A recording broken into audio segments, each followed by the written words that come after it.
Hello everyone, welcome back to the channel. I hope मेरे सब बच्चे एकदम मस्त होंगे, अच्छे से पढ़ाई कर रहे हैं, अपने लेक्चर्स रिवाइज करते हैं। ये बहुत ही प्यारे बच्चे हैं। तो बच्चों, हम लेक्चर नंबर 80th पर पहुंच चुके हैं इस वीडियो सीरीज के। ठीक है, चैप्टर 7 चल रहा है, डिसोल्यूशन ऑफ पार्टनरशिप फर्म।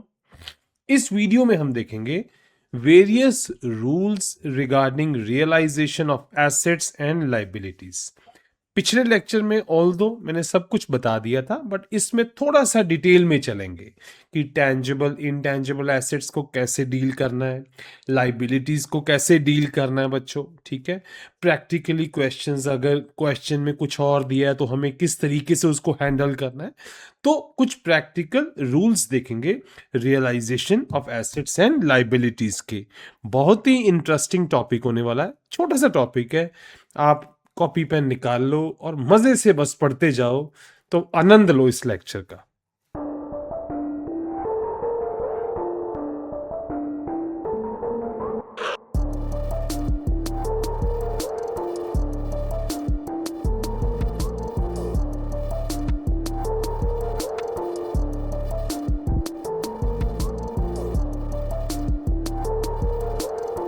सबसे पहले, एसेट्स बच्चों कितने तरह के होते हैं? किसी भी फर्म के पास नॉर्मली दो तरह के एसेट होते हैं, टैंजिबल और इनटैंजिबल। टैंजिबल मतलब जो आंखों से देखे जा सकते हैं, हाथ से टच किए जा सकते हैं, जिनकी, कहने का मतलब जिनका फिजिकल एग्जिस्टेंस है, उन्हीं को टैंजिबल एसेट बोलते हैं। ठीक है, जैसे बिल्डिंग है फर्म के पास, मशीनरी है, स्टॉक है, सन्ड्री डेटर्स हैं जिनसे पैसा लेना है। ठीक है, उनसे वो भी इन्वेस्टमेंट्स हैं आपकी, ये टैंजिबल एसेट्स हैं। इनटैंजिबल एसेट्स कौन से हैं? है तो ये फर्म के एसेट ही। एसेट का काम क्या होता है बच्चों? What is the purpose of asset? It helps in profit. Profit earning में ये मदद करते हैं, यही मतलब है एसेट का, है ना। अब जो इनटैंजिबल एसेट है वो भी एसेट ही, वो भी मदद करेगा प्रॉफिटेबिलिटी में, बट वो इनटैंजिबल है। नो फिजिकल एग्जिस्टेंस, आप उसको देख नहीं सकते। एग्जाम्पल, गुडविल, पेटेंट्स, ट्रेडमार्क्स, इन सब से बच्चों प्रॉफिटेबिलिटी बढ़ती है। इन सब से प्रॉफिटेबिलिटी बढ़ती है। पर अगर आप मुझे बोलो कि मुझे शो करो ये एसेट्स है कहां पे, तो ना ही मैं इनको फिजिकली टच करके बता सकता हूं, ना ही मैं अपने नेकेड आईज से देख सकता हूं। ठीक है, तो एसेट्स तो ब्रॉडली यही दो कैटेगरीज के हैं। ठीक है, अब डिसोल्यूशन के टाइम इनका ट्रीटमेंट थोड़ा सा अलग अलग है। ठीक है, एग्जाम्पल, टैंजिबल का केस लो बच्चों। टैंजिबल का एसेट है, फॉर एग्जाम्पल मान लो कोई एसेट है 5 करोड़ का। ठीक है, अब होगा क्या, डिसोल्यूशन के टाइम इसको ट्रांसफर कर दिया जाएगा रियलाइजेशन अकाउंट में। ऐसा ही करा जाता है बच्चों। ठीक है, अब अगर क्वेश्चन साइलेंट है, क्वेश्चन ने कुछ नहीं बताया कि इस एसेट का क्या हुआ है, बच्चों ये टैंजिबल का केस है स्पेसिफिकली, कि ये एसेट बेचा गया तो कितने में बेचा गया, कुछ नहीं बताया, तो हम एज्यूम करेंगे, वी विल एज्यूम दैट ये बुक वैल्यू पर सेल हो गया है। ठीक है, अगर कुछ नहीं बताया, अगर बताया हुआ, सपोज 5 करोड़ का एसेट है, मान लो ये बता दिया कि 4.5 सीआर में सेल हुआ है, तो फिर तो वेल एंड गुड हो गया। आपने रियलाइजेशन अकाउंट के क्रेडिट साइड में 4.5 सीआर की एंट्री कर लेनी है और बैंक अकाउंट क्रेडिट हो जाएगा। अगर साइलेंट है क्वेश्चन, तो आपने एज्यूम करना है कि ये बुक वैल्यू पे 5 सीआर पे ही सेल हो गया है बच्चों। सिंपल है। ठीक है, और एक थर्ड केस कभी कभार आ जाता है कि कुछ पोर्शन की रियलाइज्ड वैल्यू दी होती, कुछ पोर्शन की रियलाइज्ड वैल्यू दी है। फॉर एग्जाम्पल, स्टॉक था 1 लाख का, ये था कि भाई हाफ जो है वो क्रेडिटर ले गया। ठीक है, बाकी साइलेंट रहा क्वेश्चन, तो उसमें आप क्या एज्यूम करोगे कि जो 50,000 का बचा वो बुक वैल्यू पे सेल हो गया। ठीक है बच्चों, कोई भी टैंजिबल एसेट है, क्वेश्चन चुप रहा मुंह पर उसने उंगली रखी, टेप लगा के रखी, तो हम एज्यूम करेंगे कि वो बुक वैल्यू पे सेल हो गया है। अगर तो उसने मुंह से बोल ही दिया कि भाई इतने पे सेल हुआ है, तो भाई वही वैल्यू रिकॉर्ड कर देंगे रियलाइजेशन की क्रेडिट साइड में। बट अगर वो चुप रहा, टेप लगा के रखी, तो हम मानेंगे कि वो बुक वैल्यू पे सेल हो गया है। ठीक है बच्चों, बहुत ही सिंपल सा टॉपिक है, आपको ये समझ आ गया। चलो सर, टेंजेबल तो हो गए, क्या नॉन टेंजेबल में भी यही चलेगा? नहीं बच्चों, नॉन टेंजेबल में उल्टा हो जाता है। क्या है बच्चों? सपोज गुडविल है, 2 करोड़ स्टैंड कर रही है, ठीक है। क्वेश्चन साइलेंट है, then it will be assumed that it is sold at 0 rupees, कि ये फ्री में सोल्ड हो गया, अगर क्वेश्चन साइलेंट है तो। क्योंकि वैसे भी बच्चों intangible assets most of the cases में लॉसेस ही हैं, ठीक है। अगर क्वेश्चन ही चुप रहा तो इट मींस वो बिके ही नहीं एसेट, वो इंटैंजिबल बिके ही नहीं अगर क्वेश्चन इनके रिलेटेड साइलेंट है तो। यहां अगर कुछ गिवन आ गया तो हम उतनी वैल्यू रिकॉर्ड कर देंगे रियलाइजेशन अकाउंट में, ठीक है। टेंजेबल में उल्टा है बच्चों, क्वेश्चन साइलेंट है, हम एज्यूम करेंगे कि बुक वैल्यू पे सेल हो गया। इनटेंजेबल में उल्टा हो जाता है, क्वेश्चन साइलेंट है तो हम एज्यूम करेंगे कि वो बिका ही नहीं बच्चों, ठीक है। आगे देखते हैं, accrued income and prepaid expenses. Accrued income का क्या मतलब है, क्या होता है बच्चों? वो इनकम जो कमाई जा चुकी है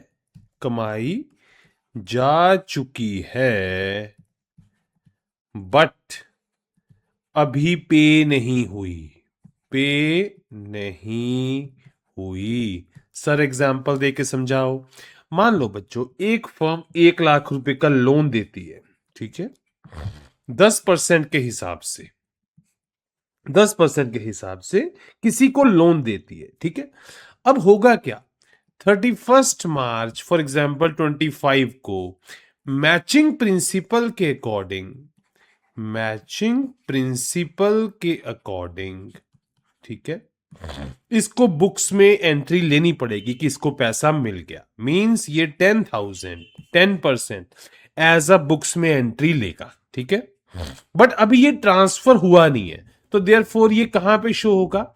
एसेट साइड में, डेबिट साइड, एसेट साइड में शो होगा ना बच्चों, ठीक है। और कॉरस्पॉन्डिंग इसका इंपैक्ट कहां पे आएगा? पार्टनर का कैपिटल अकाउंट बढ़ जाता है ना, जो प्रॉफिटेबिलिटी बढ़ेगी कैपिटल अकाउंट बढ़ जाएगा, यही होगा बच्चों। अब ये पैसा आया नहीं, एक्चुअली पैसा आया नहीं, तो भाई कैपिटल जो पहले बढ़ाया था उसको कम करना पड़ेगा। कहने का मतलब, जो भी बैलेंस शीट में एक्रूड इनकम या प्रीपेड एक्सपेंसेस हैं, अब तो ये एक तरह से क्या बन गए बच्चों?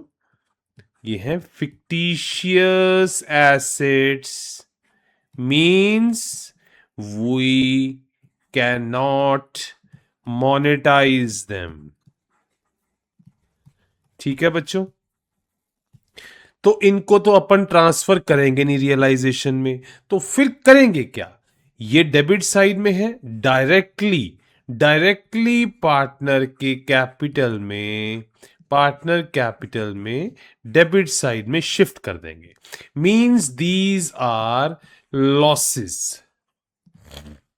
नाउ लॉसेस फॉर पार्टनर्स, तभी तो उनका कैपिटल अकाउंट डेबिट होगा, क्योंकि रियलाइजेशन में ये जाएंगे नहीं बच्चों, और तो कोई जगह है नहीं, या तो इनको बेच देते आप पैसा कमा लेते। अब ये रियलाइजेशन में गए नहीं, क्योंकि ना तो ये टेंजेबल एसेट है ना ही ये इनटेंजेबल है, ठीक है। तो इनको सीधा सीधा लॉस हमने पार्टनर के कैपिटल अकाउंट में डेबिट करके बुक कर लिया, ठीक है। अब एक बार जो हमने अभी तक पढ़ा है उसका क्विक समरी देख लेते हैं कि टेंजेबल एसेट्स में क्या पढ़ा हमने। अगर कोई रियलाइज्ड वैल्यू गिवन है तो वो मानेंगे, अदरवाइज क्वेश्चन साइलेंट है तो हम मानेंगे कि वो बुक वैल्यू पे रियलाइज हो गया, सेल हो गया। इनटेंजेबल एसेट, कोई रियलाइज्ड वैल्यू गिवन है तो वो मानेंगे, अगर नहीं गिवन तो हम मानेंगे कि ये सेल हुआ ही नहीं, मींस ये लॉस है, ठीक है बच्चों। एक और चीज, अगर कोई भी एसेट एक्सचेंज करा जाता है किसी थर्ड पार्टी के साथ, कोई settlement of liability, settlement of liability के केस में, तो कोई एंट्री आता नहीं है बच्चों। आगे जाके मैं इसमें डिटेल में बताऊंगा कि क्यों नहीं आता, बट यहां पे मैं एक्सप्लेन कर देता हूं थोड़ा सा। सपोज बच्चों क्या है, मान लो एसेट है 3 करोड़ का, ठीक है, लाइबिलिटी है किसी फर्म के पास मान लो 5 करोड़ की, ठीक है। फर्म ने करा क्या कि यार ठीक है भाई, मैं 5 करोड़ छोड़े, आप मुझे ये 3 करोड़ का एसेट दे दो, ठीक है। हम इसमें कोई एंट्री पास नहीं करेंगे। क्यों नहीं करेंगे, आओ देखते हैं बच्चों। सबसे पहले मानो इस केस, इसको क्या बोलेंगे अपन, सबसे पहले एसेट सेल हुआ ओपन मार्केट में, पैसा आया, ठीक है, तो वो पैसे से हमने लाइबिलिटी चुका दी। जब भी हम लाइबिलिटी चुकाने के लिए एसेट देख रहे हैं तो ब्रॉडली इंटरनली तो यही हो रहा है ना। जब एसेट को सेल करा आपने, जब एसेट को सेल करा तो रियलाइजेशन अकाउंट क्या हुआ बच्चों, क्रेडिट। बैंक अकाउंट क्या हुआ बच्चों, डेबिट। यही हुआ, पैसा आया, एसेट बेच दिया, ये एंट्री आ गई। उसके बाद आपने पैसे से लाइबिलिटी चुका दी, ठीक है। जब लाइबिलिटी चुका दी तो बैंक अकाउंट, फिर रियलाइजेशन अकाउंट क्या होगा बच्चों, जब लाइबिलिटी पे करते हैं तो रियलाइजेशन अकाउंट क्या होता है, डेबिट। और बैंक अकाउंट क्या होता है बच्चों, क्रेडिट। तो पहले रियलाइजेशन क्रेडिट हो गया, फिर डेबिट हो गया, सेम ही रहा। बैंक अकाउंट डेबिट हो गया, क्रेडिट हो गया, देयरफॉर कोई इंपैक्ट नहीं आया बच्चों। अगर एसेट्स को एक्सचेंज करते हैं लाइबिलिटी के साथ तो कोई इंपैक्ट नहीं आता। तो आप बोलोगे कि सर फिर प्रॉफिट लॉस कहां पे शो होगा, बच्चों ऑफ कोर्स होगा ना। मान लो एक कार है, एक कार है 2 करोड़ की, ठीक है, लाइबिलिटी थी सपोज 1 करोड़ की, आपने ये एक्सचेंज कर दी। अब कार एग्जिस्ट करती है एसेट साइड पे, ठीक है, 2 करोड़ यहां पे एग्जिस्ट करती है ना कार, और लाइबिलिटी करती है इधर, ठीक है। अब आपने साइलेंट रहना है, कल को इनको कुछ नहीं छेड़ना। तो जो कुछ नहीं छेड़ोगे तो नेट इंपैक्ट क्या आएगा बच्चों, 1 करोड़ का लॉस ही आएगा ना, डेबिट साइड बढ़ गया ना। और अगर लाइबिलिटी ज्यादा होती तो मान लो ये लाइबिलिटी 5 करोड़ की होती तो फिर भी साइलेंट रहना था, तो ऑटोमेटिकली 3 करोड़ का गेन आ जाना था बच्चों, ठीक है ना। बहुत सिंपल है। चलो अब आगे मूव करते हैं हम, लाइबिलिटीज का सेटलमेंट कैसे करते हैं। ये तो एसेट्स का हो गया ना, लाइबिलिटीज का कैसे करोगे बच्चों। अब लाइबिलिटीज कौन कौन सी हैं, सबसे पहले कौन कौन सी लाइबिलिटीज हैं इसमें रियलाइजेशन में। ऑफ कोर्स सर आपने बताया था कि third party, third party means outsiders, इनकी लाइबिलिटीज मेंशन्ड है। एंड एक और चीज भी होती है बच्चों, दैट इज प्रोविजंस, ये भी होंगे, और रिजर्व्स भी होंगे। रिजर्व्स कौन से हो सकते हैं बच्चों, WCR general reserve full fledge transfer हो जाता है बच्चों, और IFR हो सकता है, ठीक है। प्रोविजंस किस किस के बच्चों पॉसिबल है, normally, normally bad debt provisions आते हैं, बैड डेट, ठीक है। तो आपने करना क्या, आपने करना क्या बच्चों, थर्ड पार्टी लाइबिलिटीज, ठीक है, अगर क्वेश्चन साइलेंट है, एज्यूम करेंगे कि बुक वैल्यू पर पेमेंट हो गया, बुक वैल्यू पर सेटलमेंट हो गया, ठीक है, अगर क्वेश्चन साइलेंट है तो। अगर क्वेश्चन में रियलाइज्ड वैल्यू गिवन है, रियलाइज्ड वैल्यू गिवन है तो फिर उसी को माना जाएगा, उसी को माना जाएगा बच्चों, ठीक है। एंड सी, प्रोविजंस और रिजर्व्स का क्या करोगे बच्चों, as it is, as it is रहने देंगे। सपोज आपको प्रोविजन फॉर बैड डेट दिया है 5K, आपने इसको एज इट इज छोड़ देना बच्चों। आपको let's suppose workman compensation reserve दिया है, वर्कमैन कॉम्पनसेशन रिजर्व दिया है बच्चों, तो आप क्या करोगे, उसको एज इट इज छोड़ दोगे, ठीक है बच्चों। आगे अनरिकॉर्डेड एसेट्स लाइबिलिटीज देखते हैं। मींस ऐसे एसेट्स या लाइबिलिटीज जो बुक्स में है नहीं है, जो बुक्स में एग्जिस्ट नहीं करते, कोई इश्यू नहीं है बच्चों।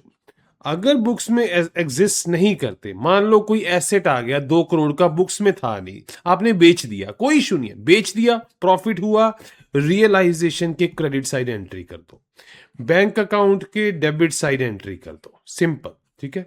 कोई लाइबिलिटी आ गई, रिकॉर्डेड नहीं थी, रिकॉर्डेड नहीं थी मींस रियलाइजेशन अकाउंट में वो ब्रॉट डाउन नहीं करी गई, पर पेमेंट तो करना पड़ा। मान लो कोई एक्सपेंस आ गया, कोई वकील का खर्चा आ गया, कोई डिसोल्यूशन एक्सपेंस आ गया, वो एज अ लाइबिलिटी मेंशन नहीं है, तो आपने कुछ नहीं करना, आपने नॉर्मली खर्चा करा ना, खर्चा करा, रियलाइजेशन को आपने डेबिट कर दिया, बैंक से पैसा निकला तो बैंक अकाउंट को आपने क्रेडिट कर दिया, सिंपल। आप उसको यूज करो, बुक्स में एग्जिस्ट नहीं करती, कोई इश्यू नहीं है बच्चों। ठीक है, बहुत सिंपल है। चलो, अनरिकॉर्डेड एसेट्स का भी आपको क्लियरली पता लग गया बच्चों। ठीक है, और अनरिकॉर्डेड लाइबिलिटीज का भी। अब अनरिकॉर्डेड एसेट्स आते क्यों हैं, कैसे आ जाते हैं बच्चों? कभी कभार कोई एसेट्स पहले राइट ऑफ कर दिए होते हैं, मान लो स्क्रैप कर दिए होते हैं, ठीक है, कुछ रह गए होते हैं कुछ गलतियों की वजह से, किसी को हमने as a revenue expense treat कर लिया होता है, ठीक है, उस वजह से वो रह जाते हैं। अगर वो नजर आ गए, आपने उनको रियलाइज कर लिया, आप सिंपल रियलाइजेशन अकाउंट पे एंट्री डाल दो। सिमिलरली आपको बच्चों लाइबिलिटीज का भी बता दिया, कोई अनरिकॉर्डेड लाइबिलिटी आ गई, कोई खर्चा आ गया, ठीक है, कोई डिसोल्यूशन में जो आपने पेमेंट करना पड़ा आपको, तो सिंपल एंट्री बच्चों, क्या एंट्री? रियलाइजेशन को डेबिट कर दो, बैंक अकाउंट को क्रेडिट कर दोगे बच्चों, क्योंकि बैंक से पैसा निकला है। तो चाहे कहने का मतलब, अगर अनरिकॉर्डेड एसेट लाइबिलिटी आ जाते हैं तो आपको उनको भी एंट्री लेना पड़ेगा, बिकॉज आपने उनको भी रियलाइज करा है।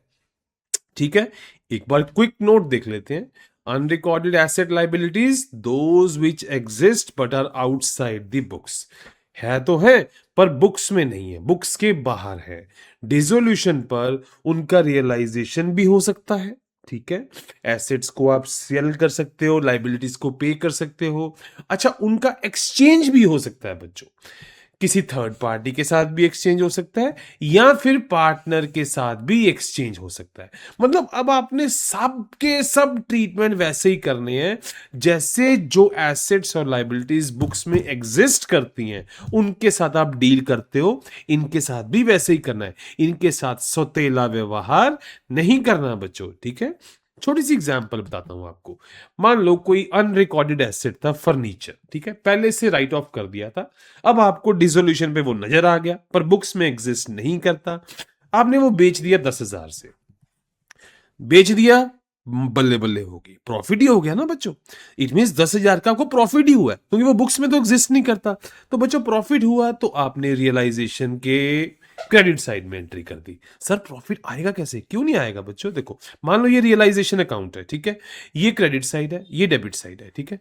अब मैं इसी एसेट की बात करूं तो डेबिट साइड तो एग्जिस्ट करता नहीं है, ठीक है, क्रेडिट साइड आपने 10,000 का बेच दिया, तो क्या आ गया, इनका इफेक्ट क्या निकला बच्चों? प्रॉफिट ही निकला ना, प्रॉफिट ही निकला ना 10,000 का, बिकॉज डेबिट साइड तो एग्जिस्ट ही नहीं करता था। सपोज अगर डेबिट साइड 5,000 का होता तो फिर तो 5,000 प्रॉफिट आता। सपोज डेबिट साइड 20,000 का होता, फिर लॉस आ जाता बच्चों। सिंपल है, अनरिकॉर्डेड एसेट। ठीक है, अब अनरिकॉर्डेड लाइबिलिटी की बात करते हैं। सपोज कोई लीगल की फीस आ गई, अब ये तो एग्जिस्ट नहीं करती ना, ये तो उस टाइम पेमेंट करेंगे, अब ये एक्चुअल में बुक्स में एग्जिस्ट करती नहीं है बच्चों, करती नहीं है तो डेबिट, हमने क्या करा बच्चों, पेमेंट कर दिया, हमने लीगल फीस दे दी, ठीक है, 5K।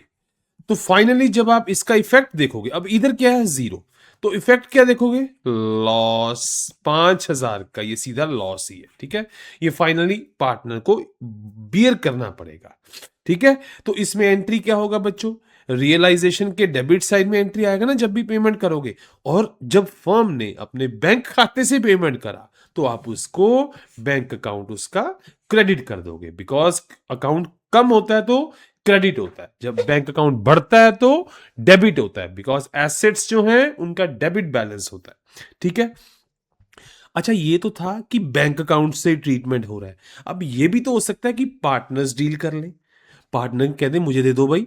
कैसे, एग्जाम्पल, सपोज कोई ओल्ड टाइपराइटर था जिसकी वर्थ थी 2,000, अब ये आ गया सामने डिसोल्यूशन पे, पार्टनर ने बोला भाई भाई यार मुझे पसंद बहुत है ये, मेरा फेवरेट है यार, ये मुझे दे दो।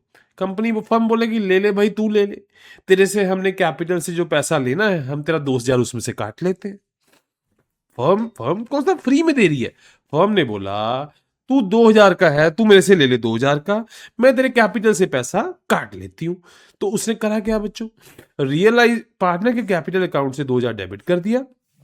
तो क्योंकि अब हमें सीधा सीधा प्रॉफिट ही था ना, फर्म को ये सीधा सीधा प्रॉफिट हो रहा था, तो ये देखो बैंक अकाउंट में तो डीलिंग आई नहीं, तो रियलाइजेशन अकाउंट में ये क्या आ जाएगा बच्चों, 2,000 का प्रॉफिट शो हो जाएगा। क्यों, क्योंकि 2,000 क्रेडिट हुआ, बट इधर इधर कोई एग्जिस्ट नहीं करता था एसेट, एसेट एग्जिस्ट नहीं करता था, पेमेंट फिर भी आ गई तो वो प्रॉफिट ही है बच्चों। तो रियलाइजेशन अकाउंट डेबिट हो जाएगा, ठीक है, और पार्टनर का कैपिटल अकाउंट डेबिट हो गया, रियलाइजेशन क्रेडिट हो गया बच्चों। तो फर्म ने पार्टनर से पैसा काट लिया अब, ठीक है। अब सपोज अनरिकॉर्डेड लाइबिलिटी की बात करता हूं, एक लाइबिलिटी थी कोई अनरिकॉर्डेड, ठीक है। पार्टनर ने बोला भाई फर्म को तू चिंता न कर मैं दे दूंगा, ये 6,000 है मैं दे दूंगा, ठीक है, पर तू ना ऐसा कर, मैं दे रहा हूं ना तेरे बिहाफ पे, तू मेरा कैपिटल बढ़ा दे 6,000 से। वो मान गई यार, बल्ले बल्ले होगी। क्या हो गया, रियलाइजेशन में डेबिट है बिकॉज ये खर्चा है, खर्चा है एक तरह से, और लॉस भी है। क्यों, क्योंकि क्रेडिट साइड ये एग्जिस्ट ही नहीं करता, ये अनरिकॉर्डेड था, क्रेडिट साइड एग्जिस्ट करता नहीं था, डेबिट साइड 6,000 का आ गया, तो नेट इंपैक्ट क्या आ गया, 6,000 लॉस ही आ गया बच्चों, लॉस आ गया, ठीक है ना। तो रियलाइजेशन में डेबिट साइड आ गया, क्योंकि अब बैंक से पेमेंट नहीं हुआ, बैंक से पेमेंट नहीं हुआ। अगर बैंक से होता तो क्या करते, बैंक को क्रेडिट कर दे, अब बैंक से तो हुआ ही नहीं, अब क्या पार्टनर से हुआ है, तो पार्टनर को क्रेडिट कर दो बच्चों, पार्टनर को क्रेडिट कर दो, ठीक है, बहुत सिंपल है बच्चों, ठीक है। तो अच्छा, अब इसका मतलब अब आपको आ गया कि ट्रीटमेंट की अनरिकॉर्डेड एसेट्स एंड लाइबिलिटीज को करनी कैसे है, ठीक है। आपने अनरिकॉर्डेड एसेट्स जो है, लाइबिलिटीज जो है वो अपीयर नहीं करती, ठीक है, तो आप उनको करते क्या हो बच्चों, they are not transfer to realisation initially, क्योंकि वो एग्जिस्ट ही नहीं करती तो कैसे करोगे। बट जब उनका रियलाइजेशन होगा, जब उनका रियलाइजेशन होगा तब वो रियलाइजेशन अकाउंट में एंट्रीज पास के थ्रू आएंगी बच्चों, ठीक है। अब कुछ रूल्स देख लेते हैं आगे। सपोज अनरिकॉर्डेड एसेट था जिसको आपने रियलाइज करा, बैंक में पैसा आया तो क्या आएगा, बैंक अकाउंट डेबिट, और ये अनरिकॉर्डेड था, फ्री फंड का पैसा आ गया तो प्रॉफिट हो गया, तो रियलाइजेशन में क्रेडिट साइड चले गए बच्चों, सिंपल है। कोई अनरिकॉर्डेड एसेट था जो पार्टनर ले गया है तो प्रॉफिट है, बिकॉज वो अनरिकॉर्डेड एसेट है, तो रियलाइजेशन में तो वो क्रेडिट में ही आएगा। अब पार्टनर ले गया, इट मींस बैंक में पैसा तो आया ही नहीं, तो हम पार्टनर से काट लेंगे, काटेंगे कैसे बच्चों, उसका कैपिटल अकाउंट डेबिट कर देंगे, सिंपल है ना। चलो, कुछ अनरिकॉर्डेड लाइबिलिटी आ गई जो फर्म को पे करनी पड़ गई, लॉस हो गया बच्चों, ठीक है, तो रियलाइजेशन के डेबिट में आ जाएगा, और क्योंकि फर्म ने पे करा है उसका बैंक कम हो गया, कम हो गया तो एसेट को क्रेडिट कर दो बच्चों, तो बैंक अकाउंट क्रेडिट हो गया, लॉस है बच्चों। अच्छा, कोई अनरिकॉर्डेड लाइबिलिटी आ गई जो पार्टनर ने बोला फर्म को तू चिंता ना कर मैं पे कर देता हूं, मेरे पास बहुत पैसा है मैं कर दूंगा, पार्टनर ने पे कर दी, तू सिर्फ पार्टनर ने बोला तू ऐसा कर, तू मेरा कैपिटल उतना बढ़ा दे बच्चों, कैपिटल। अब क्योंकि ये अनरिकॉर्डेड लाइबिलिटी थी तो ये लॉस है, लॉस है तो रियलाइजेशन का डेबिट में आएगा ही आएगा, आएगा ही आएगा ना। अब क्योंकि फर्म ने तो पेमेंट करी नहीं है तो बैंक अकाउंट तो क्रेडिट हुआ ही नहीं है, तो क्रेडिट आपने कर दिया पार्टनर का कैपिटल अकाउंट, क्योंकि आपने पार्टनर की कैपिटल बढ़ा दी ना जितनी उसने पेमेंट करी, ठीक है बच्चों, बहुत इजी है ना। और फिफ्थ केस आ जाता है, अगर कोई अनरिकॉर्डेड एसेट आप लाइबिलिटी के अगेंस्ट दे देते हो तो बच्चों वही है, कोई एंट्री पास नहीं होगा। सिंपल आपको बताया था, चाहे रिकॉर्डेड एसेट है चाहे अनरिकॉर्डेड एसेट है, आउटसाइडर को देते हो तो कोई एंट्री पास नहीं होगी बच्चों, ठीक है। तो अकाउंटिंग एंट्रीज देख लेते हैं एक बार। एसेट सोल्ड फॉर कैश, अगर एसेट बेचा तो क्या करोगे बच्चों, अब रियलाइजेशन अकाउंट को क्रेडिट करना है बिकॉज इनकम आई हमारे पास, और बैंक में पैसा आया तो बैंक अकाउंट को क्रेडिट का सॉरी बैंक अकाउंट को डेबिट करना है, ठीक है बच्चों।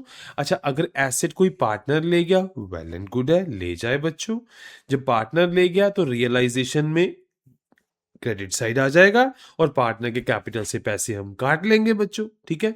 अगर एसेट किसी क्रेडिटर को दे दिया फॉर सेटलमेंट तो कोई एंट्री पास नहीं होगी बच्चों, ठीक है। तो transfer of assets to settle liabilities आपने पढ़ लिया एक तरह से, ठीक है, कि कोई एंट्री पास नहीं होती।